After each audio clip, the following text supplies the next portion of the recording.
Bisan wala pa inatalang dakong pagsaka sa kaso sa COVID-19 sa Davao City, andam na ang Southern Philippines Medical Center sanglit posible matud pa ang surge sa ikatulong semana karong bulana. Ani report ni Argil Relator. Gikumpirma sa National IATF nga 7 ka imported cases ug 3 ka local COVID-19 cases sa mas makatakod nga Omicron variant ang natala sa Pilipinas.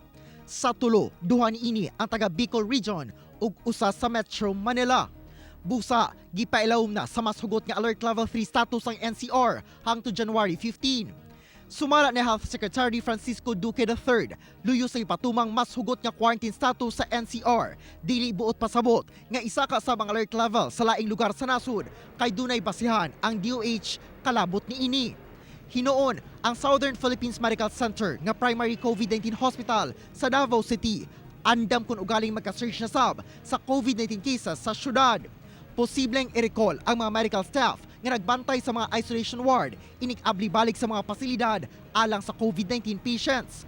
Gani sa ilang panglantaw, dako ang posibilidad sa pagsaka na sab sa mga kaso karong bulana. Kinitungod kuno sa mga panagtapok sa kasaulugan sa Pasko. As of now, ang SPMC mubo ang atong census sa ICU and the isolation ward.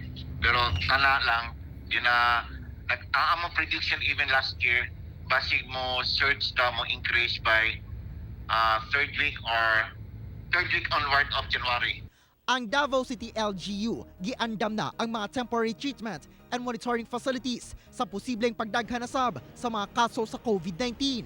Naka-standby na sab ang 24/7 COVID-19 cluster clinic nga gimuntar alang sa contact tracing, konsultasyon, swab testing o quarantine o isolation.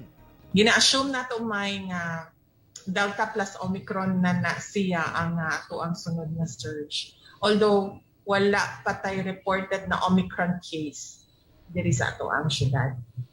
Ako si Argil Relator para sa One Mindanao.